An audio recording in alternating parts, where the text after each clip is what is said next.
आज हम बात करेंगे ड्रामा सीरियल डाइन की, जिसकी कहानी एक ऐसे मोड़ पर आ चुकी है जहां हर किरदार का मकाफाते अमल इसे अपनी तरफ खींच रहा है। कहानी में सबसे बड़ा धमाका तब हुआ जब निहाल मिशा के रूप में वापस आई। इसने आते ही जवार को ऐसे काबू किया कि बेचारी शबाब अपने ही घर में बेहैसियत होकर रह गई। जवार अब मिशा के शहर में इस कदर गिरफ्तार है कि इसे शबाब की कोई परवाह ही नहीं है। शबाब जो ये देखकर टूट चुकी है कि मिशा ना तो घर से जा रही है, ना ही जवार इसे पूछ रहा है। वो फैसला करती है कि वो अपने बेटे को लेकर अपनी माँ के पास चली जाएगी, लेकिन क्या निहाल ऐसा होने देगी? हरगिज नहीं। ये तो सिर्फ आगाज है। जावेद जो मिशा को एक मोहरा समझकर इस्तेमाल कर रहा था, खुद ही अपने जाल में बुरी तरह फंसकर रह गया। मिशा ने इससे ऐसा इंतकाम लिया कि किसी को जरा बराबर शक नहीं हुआ कि ये सब कैसे हुआ। पुलिस तफ्तीश करती रह गई, लेकिन कोई सुराग ना मिल सका। पिस्टल पर मिशा के फिंगरप्रिंट्स तो थे, लेकिन वो भी उस वक्त के जब जावेद ने इसे यरगुमाल बनाया था। मैसेज और सिम वो तो मिशा ने कब के जाया कर दी थी। वाह भाई वाह, मिशा का दिमाग तो वाकई तेज चल रहा है। जावेद के वाक़े के बाद मिशा पूरी तरह मुतमईन हो चुकी है और अपने अगले शिकार की तलाश में है, और इस बार इसके निशाने पर है आमिर। आमिर को इबरतनाक सजा देना चाहती है। बेचारी फौजिया भी अब हालात से डरना शुरू हो गई है कि ना जाने कब इसकी भी बारी आ जाए। आमिर जो मिशा की तरफ खिंचा चला आ रहा है, इसे खुश करने के लिए हर मुमकिन कोशिश कर रहा है। वो मिशा के लिए एक कीमती तोहफा ज्वेलरी लेकर आता है। आमिर मिशा से कहता है, जब दिल से आपको अपना मान ही लिया है तो यह हकीर सा तोहफा भी कबूल कर लें, मुझे बहुत ज्यादा खुशी होगी। मिशा तहकीर आमेज मुस्कुराहट के साथ बात करती है। ठीक है, मैं रख लेती हूँ, लेकिन किसी को पता चल गया तो बहुत ज्यादा बुरा होगा। आमिर कहता है, ऐसा कुछ भी नहीं होगा, ये आपके और मेरे दरमियान है, आप ये रख लें। दूसरी जानिब मिशा को तो बखूबी मालूम है कि ये ज्वेलरी जो इसे आमिर ने तोहफे के तौर पर दी है, फौजिया की है। इधर फौजिया को मिशा और आमिर की सरगर्मियों पर शक है। वो मिशा को हमेशा की तरह रोक कर खबरदार करती है, तुम जो ये सब कुछ कर रही हो ये ठीक नहीं है।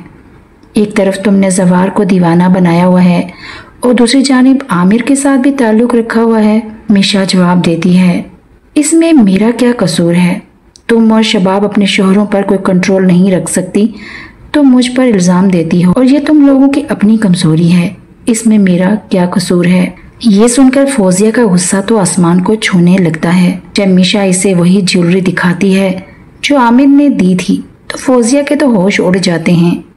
वो सीधी शबाब के पास चली जाती है, इसे बताती है कि ये नैनी जो मिशा के रूप में हमारे घर आई है, ये डाइन है, ये हमारा घर तबाह करने आई है। कुछ तो ये तबाही कर चुकी है और बाकी भी होने वाली है।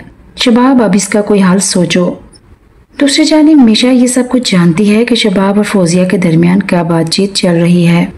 अब आते हैं एक और अहम मोड़ की तरफ। मिशा अब जवार के साथ मौजूद है। जवार इससे कहता है, मिशा अब मैं और इंतजार नहीं कर सकता, मैं चाहता हूँ कि तुम इस घर की एक फर्द बन ही जाओ और ये मुलाजिम और नैनी का चक्कर खत्म हो जाए, क्योंकि मुझे पुलिस की तफ्तीश के दौरान बहुत ज्यादा तकलीफ हुई थी जब उन्होंने तुम्हारे बारे में भी सब कुछ पूछा था। मिशा जवाब देती है, ठीक है, मैं तैयार हूँ, लेकिन इसके लिए एक शर्त है। जवार हैरान होकर पूछता है, वो क्या? मिशा जवाब देती है, शबाब को तलाक दे दो। ये सुनकर जवार कुछ परेशान तो होता है, लेकिन दिल के हाथों मजबूर है। दूसरी जानिब जब जवार शबाब के सामने जाता है तो बहुत ज्यादा नाराज रहती है और हर वक्त मिशा के खिलाफ बोलती है। वो मिशा पर कुछ गलत इल्जामात भी लगा रही है, लेकिन जवार ये सब सुनने के लिए तैयार ही नहीं है। जवार ने दिल ही दिल में फैसला कर लिया है कि वो शबाब को अपनी जिंदगी से निकालेगा। मिशा अब शबाब और आमिर दोनों को अपने अंजाम तक पहुंचाने वाली है। जब शबाब को तलाक का पता चलेगा तो इस पर कयामत ही तो टूट पड़ेगी। वो अपनी माँ को कॉल करके सब कुछ बताएगी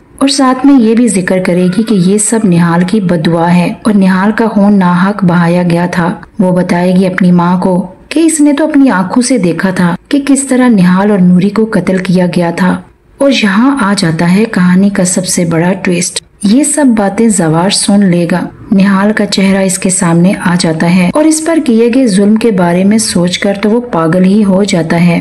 जवार इसके बाद खोज लगाना शुरू कर देता है कि आखिर सब क्या हुआ था, और यहीं से इसे आमिर के बारे में इसकी असलियत का पता चलना शुरू होता है। यहाँ तक कि इसके भाई हुनैन को कैसे कत्ल किया गया था वो भी इसे मालूम हो जाएगा। वो तो सब आमिर की वजह से ही हुआ था। इस तरह आमिर अपने अंजाम को पहुँचने वाला है। आमिर के बुरे दिन अब शुरू ही हो चुके हैं। ये कहानी सस्पेंस से भरपूर होती जा रही है। हर गुजरते लम्हे के साथ दिलचस्पी होती जा रही है। अब सवाल ये है कि क्या शबाब इस घर में रहने के लिए और अपनी तलाक रुकवाने के लिए क्या कुछ करती है? क्या जवार को निहाल के कत्ल का सब पता चल जाएगा? क्या आमिर को इसके गुनाहों की सजा मिलने वाली है? इन तमाम सवालात के जवाब जानने के लिए जुड़े रहिए हमारे साथ।